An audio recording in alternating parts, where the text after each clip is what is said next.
Welcome to Momentum Investing, property investing made easy. One of the world's top podcasts on property investing, bringing you the top experts in the field so you can learn firsthand what it takes to create passive income and take control over your financial future. Buy land, they don't make it anymore.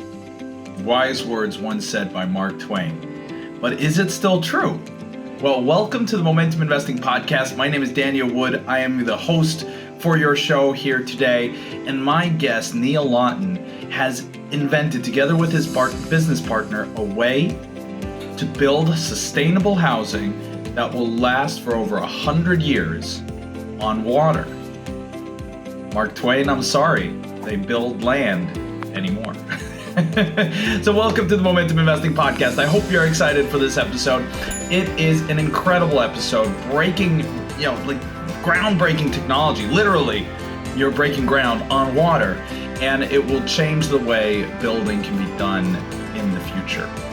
I am really, really excited to give you this episode. Please make sure you subscribe to the Momentum Investing Podcast and to the Momentum Property Education YouTube channel. You do not want to miss any of these shows because, well, every week we invite great guests like this to talk about property investing, business, passive income. Every week we update you on the economy and what's going on. So please like this video, because if every time you like a video, it shows YouTube that this is the type of things you want to see more of, and it will improve your recommendations to give you more of this type of video.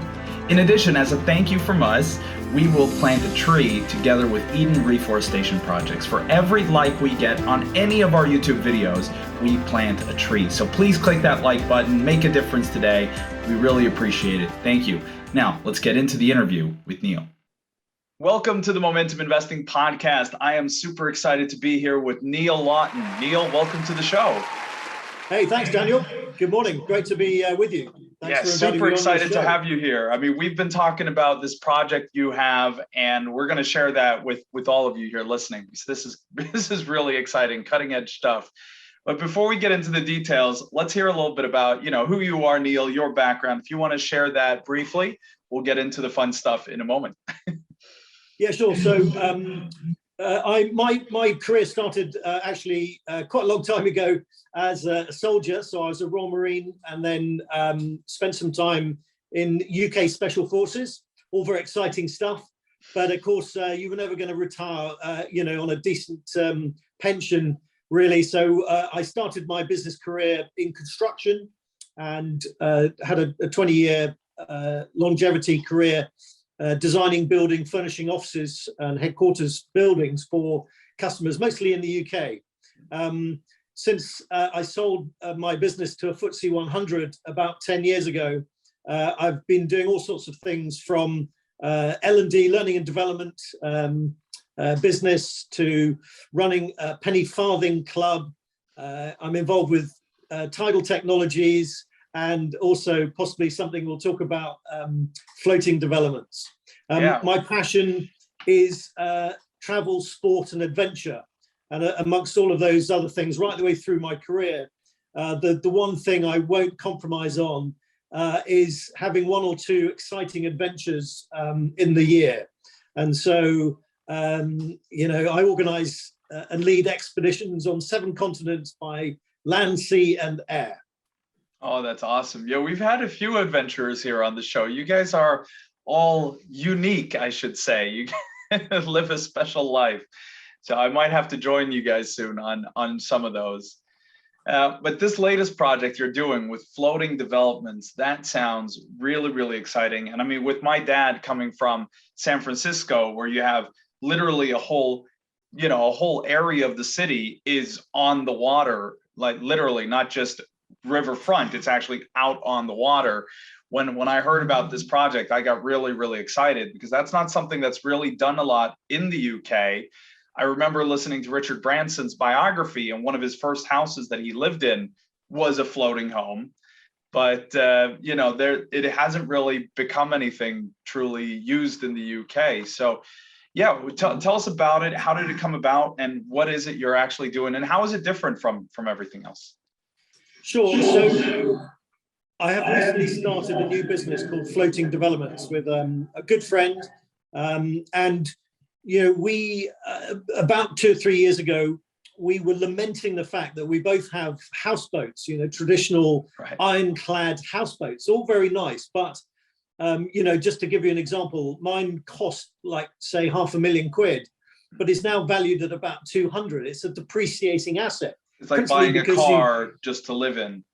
Yeah, exactly. And also because you have to paint it once every 3 years. You have to take it out of the water, put some new metal plating on it, and so forth. So we were kind of thinking that's not ideal from an investment perspective. Is there, could we have we enjoy living on water. There's some beautiful locations around the UK and of course abroad. And we're not the first. Obviously, the Dutch and in the States and various other places have been developing floating homes and so forth. But I think, like you pointed out, the UK is pretty slow to latch on. Principally, I think because it's difficult. Nobody's really worked out how you can do it in a small island where you've got some fast rivers and crashing ocean waves coming in and small lakes and so forth. But we think we found a way to a patent pending process of designing a modular-based floating concrete pontoons with special linking mechanism. And that means we can develop our foundation, if you like, off-site in a factory-controlled environment, craned onto the back of a lorry and then ship and crane into the water on site. Then, of course, you build your SIPS-based structured integrated PALS system, sustainable house on top, and build from there. And so the concept is floating 3-4 bedroom homes, 3,000 square foot, good quality homes, second homes, investment properties. Right. You're doing in this beautiful in locations. concrete. You're doing this in concrete instead of steel, which means it's not, it's not rusting over time. It's not falling apart over time. It's actually, it holds for the long term. Is that the idea?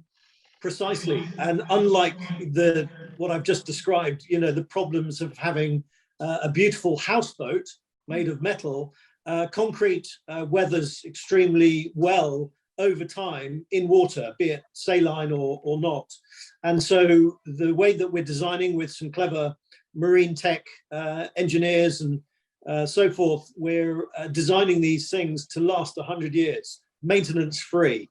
So it will be just like your new build house, nicely designed with all the latest sustainable products, bio waste mass, solar paneling, water recycling, and all the rest, air source heat pumps and so forth. Everything that you would expect on land, we can now put with this new concept, floating developments on water.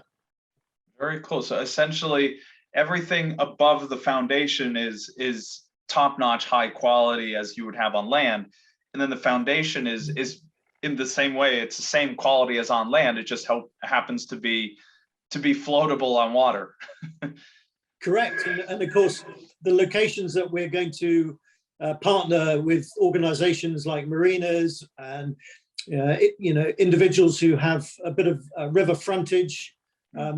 One of the advantages, apart from beautiful aspect and superb outlook, if you like, from your balcony, is the fact that as a floating structure, like a boat, it comes with less planning restrictions, and so we're hoping over time it'll be a lot easier, to get perhaps full residential status instead of the holiday home, less restrictions on land. So there's lots of advantages we're thinking in this model. Very cool. Yeah, we're going to I want to get into the kind of the investor side of it with, how will the numbers work and look at. But before that, I want to ask about the technology itself, because obviously floating concrete goes against anything you've ever seen in a mafia movie where concrete tends to sink in water. So how long time did it take to kind of figure out the technology? How long time have you been working on getting it to work? About 1 year. And those people looking at me will think, well, you don't look very clever. Well, that's true. We've worked with some top-notch marine surveyors, engineers to develop our idea, and they've done all the calculations, and hopefully they will, as chartered structural engineers will sign off, and that give the insurance industry the the benefit of their knowledge, and will then trust us that these things will indeed float. But yeah, we have to prove the concept. So by the end of next quarter, we will have our first floating home prototype, and then hopefully from there, people will love them and start investing in them. I can't really tell you how we're going to do it. We have a design patent pending, and of course there's some special materials that need to go into the actual concrete mix and what's inside, and how it all glues together, so to speak. Don't worry, I'm not smart enough to understand any of that either, so I'm all right.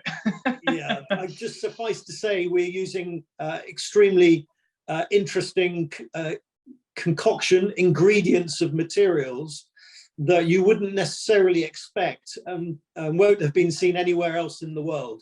And so that will be one of, part of our USP, and will give us that longevity that I was talking about, the 100 years lasting maintenance-free pledge. Yeah. And what I like, so you said, hopefully this will convince the insurance companies. So that's kind of the next question is, because obviously these are, it's not cheap to build, it's not cheap to create. They're high quality, luxury, sustainable homes on water. So they come with a price tag. So I'm guessing the initial targeting will be kind of, like the London area, more wealthier parts of the country.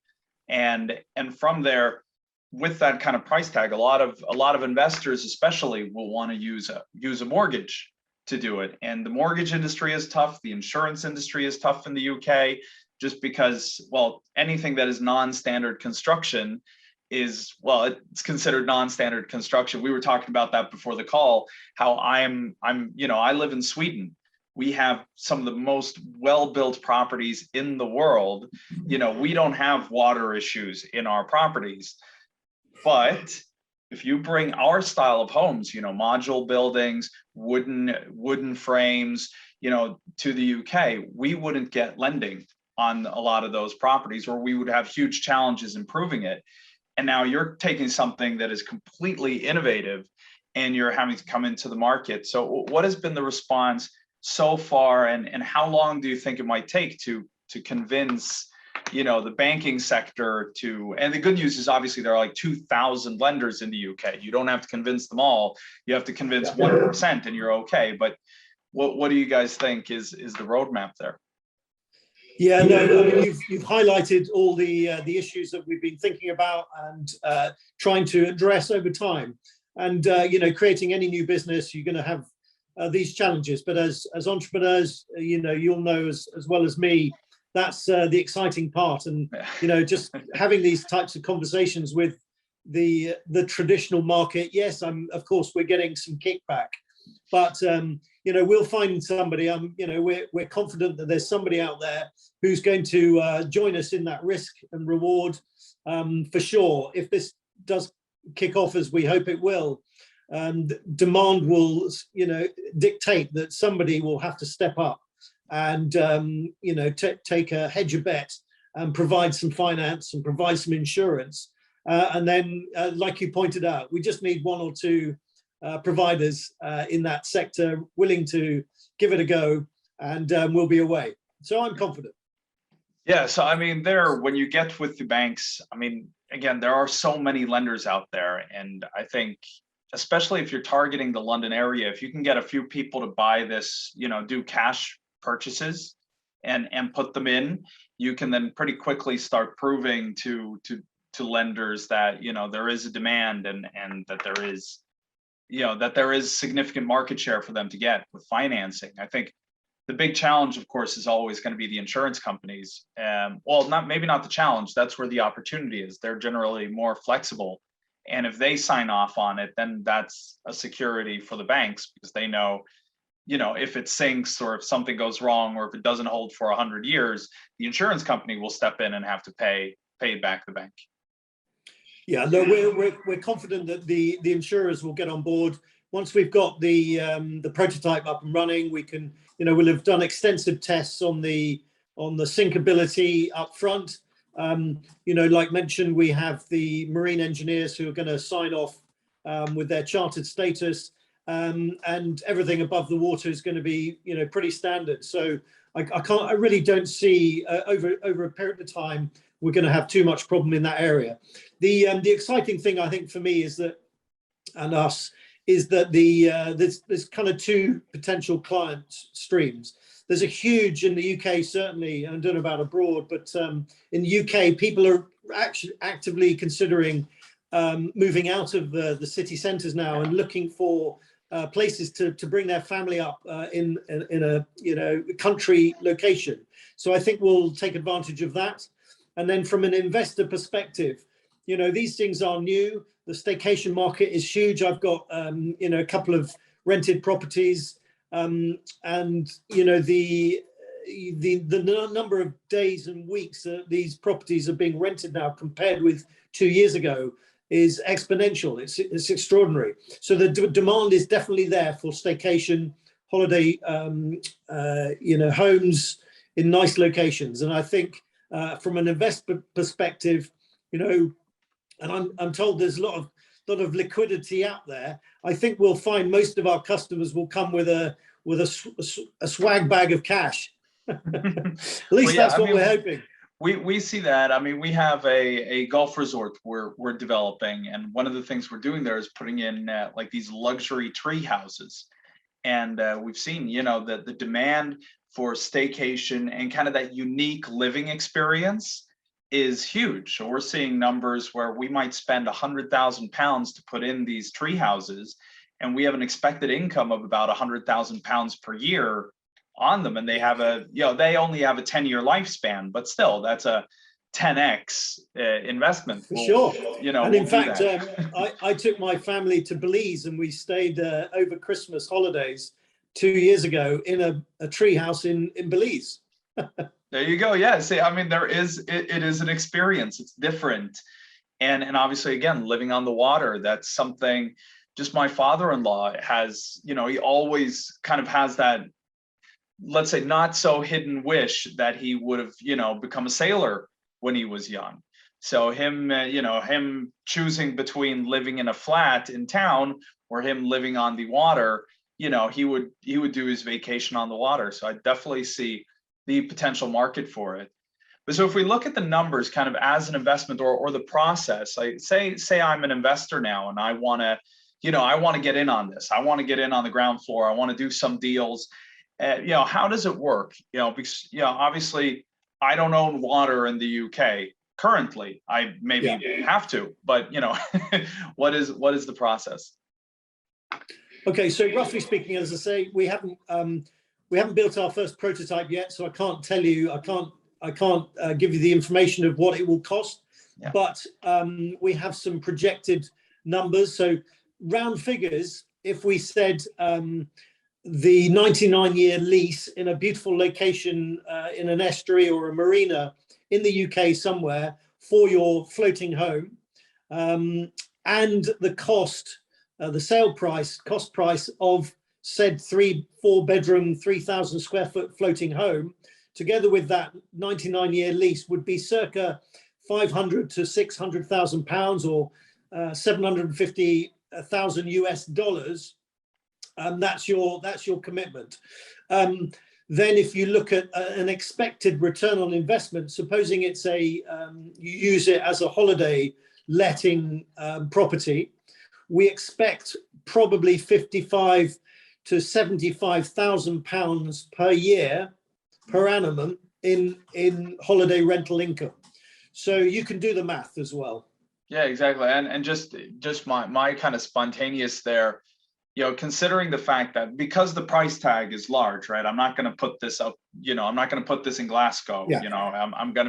This is going to be a London. No, sure. It's going to be in areas around London or the South Coast, kind of, these more fancy places. So, 70, even 75K might be a conservative calculation, I think, because we see, like I said, Sure. our tree houses in Wales, we see 100K. Yeah. So I think you might even be conservative there. But still there, I mean, that is a 10% return per year, not even counting the lending. So if the lenders step in, it's better than putting your money in a bank. And also, of course, that point that I mentioned earlier about an appreciating asset. Yeah.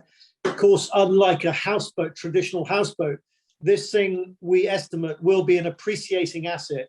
And so at the end of your ownership, you'll be able to make a good return, just like you would, hopefully, fingers crossed, selling your property on land. Yeah. And of course, I mean, when the lending industry kind of steps in and starts accepting the more modern styles of building that are coming now, and they're kind of being forced to one by one accept, then obviously the numbers, the actual return on cash spent, because obviously the cash will go down, will be in the 20 to 25% return mark, which is amazing. That's a great return. So it'll be very interesting to see how that kind of plays out. But so how does it work in practice then? Because right now, I don't have connections with marinas, right? So do you facilitate that? Like, how would the process for me, if I'm coming as an investor and I say, all right, I got £750,000 here, I would love to spend it on this. In the future, we might refinance and pull some cash out, but right now I'm putting this money in and I'm expecting my 10 or so % return. What happens now? So if I may, I'll just point people to our holding website, which will give an indication of what the end product will look like. And that's www.floatingdevelopments.com. We'll add that link in the show notes, guys. So sure, thank you. But on there, you'll see a note from us to our potential customers out there in the future. And what we're saying is that, and yes, to answer your question, we have some very good high-level contacts within some marina developments and companies that own marinas. And we've got a very, very positive response from them too. And of course, we're utilizing some dead space in some of their marinas, and they're more than delighted to offer us, some river frontage or some areas for them, where 99-year guaranteed lease that's coming in, right. that increases their rent, that increases their commercial valuation. That means they can get more financing. So essentially, you're just adding another tenant to unused space for 99 years. Correct. So they get a good capital investment from nothing, from land that's currently unused and unfinanceable in terms of generating income. They also get that sort of residual maintenance, the water and electric maintenance issue that the usual thing there. And then of course all the families that come down, supposing it's a series of rental properties for a family of 5, 6, they're going into the bars and restaurants in the marina to spend money during their holiday. So it's a win-win-win for right. these. Yes. It obviously, you're creating business for everything else going on in the marina as well. So Correct. When they're then trying to get restaurants to book in and other companies to rent space in the marina, they'll actually be able to point to the fact that they have developments, rental properties in the marina that will be spending money. So you're creating an extra USP for them as well as an income. Correct. And so we will partner with many of these marinas and owners of lakes and river frontages, and partner with them to provide 1, 2, 3, 10, sometimes even many greater numbers. I mean, we've got some places in the UK which could potentially house literally hundreds of floating homes.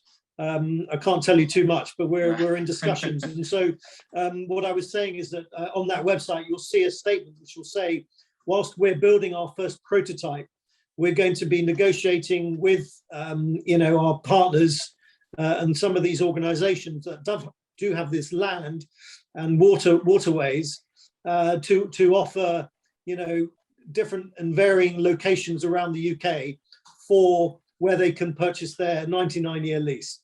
Right. So essentially, for me as an investor, I don't have to think about finding the location. You'll do that for me.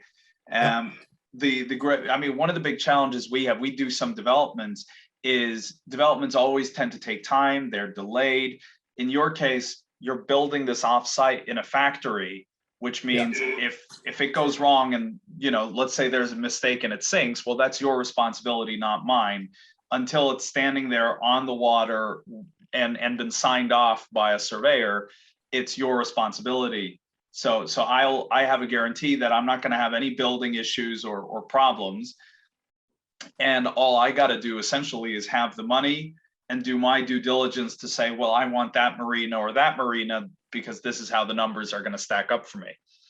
That is entirely correct. And one other interesting aspect is that as well as I do, the time, and I built my own family house in Sussex, 5-bedroom property.